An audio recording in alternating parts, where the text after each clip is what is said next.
right, the next question was sent in by Kyle Vaughn via the official Cult of Cornette Facebook group. Is he related to Theo? No, it's Vaughn. Oh, you don't know how to spell it, huh? More Stevie Ray than Theo here. Oh, so he's related to Stevie Ray. Well, let's talk about a different Vaughn.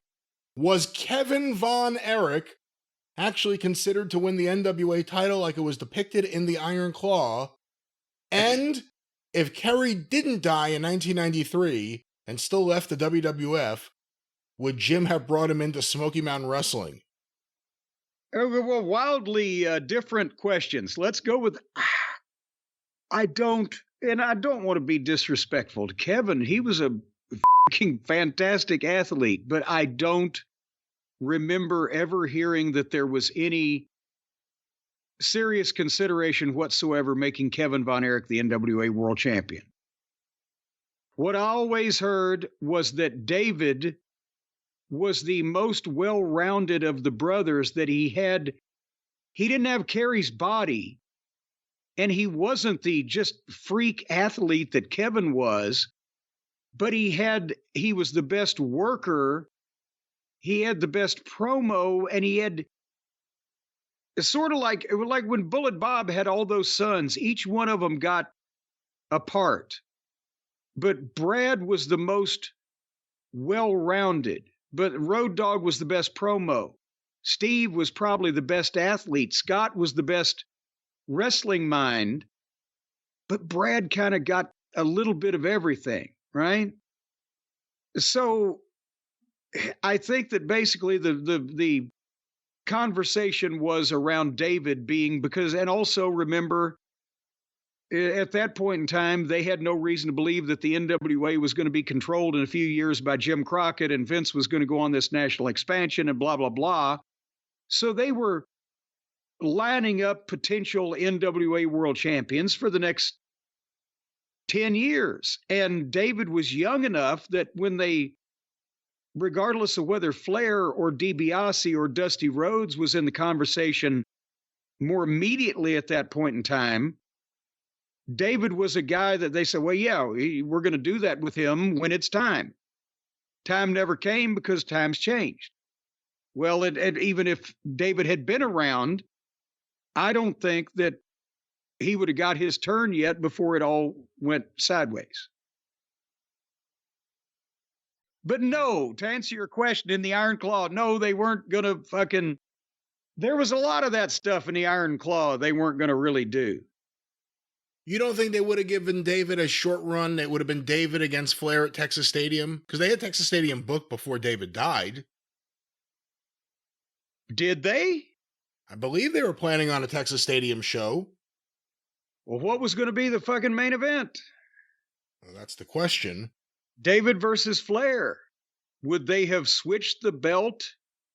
Because here's the thing, the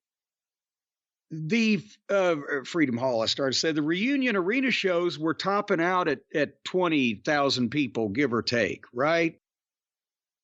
And it's not like they were turning away people in droves, and not say it's not an accomplishment, but they had no reason to believe that even if they built even if they had Fritz versus Flair, that they were going to do almost double a sellout at Reunion Arena.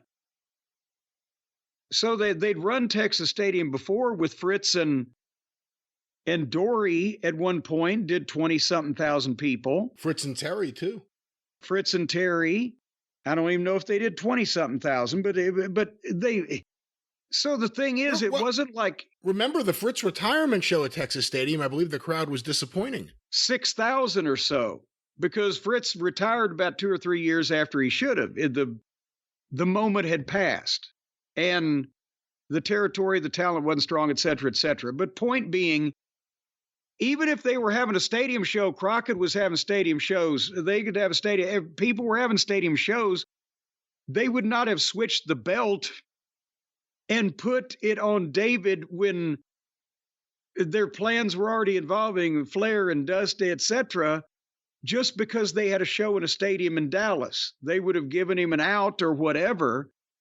But they knew, because of the circumstances, where now it was Kerry and Flair in memory of David, and we're going to have fucking 40,000 people, it would have shit all over a major NWA territory's business horribly if those people had gone home unhappy.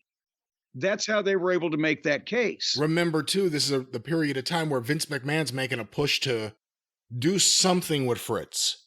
Either buy them. Fritz's side has always said merge with them. Yeah. I would think it was more buy them. Get the TV and get Kerry. Get the TV and get Kerry. Kevin, too. Kevin was in great shape.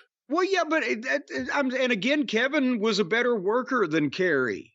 Kerry just had the body, but that's what Vince McMahon was looking at, was Kerry, in that physique. He's a comic book character, the Texas Tornado. And what about the Texas Tornado coming to Smoky Mountain in 93 if things had happened differently? And, well, I think if he had lived, he was going to jail. I think that's one of the reasons why he made the decision he made. But let's say that he didn't have a spot in wrestling at the moment, and his personal life was fine, and his,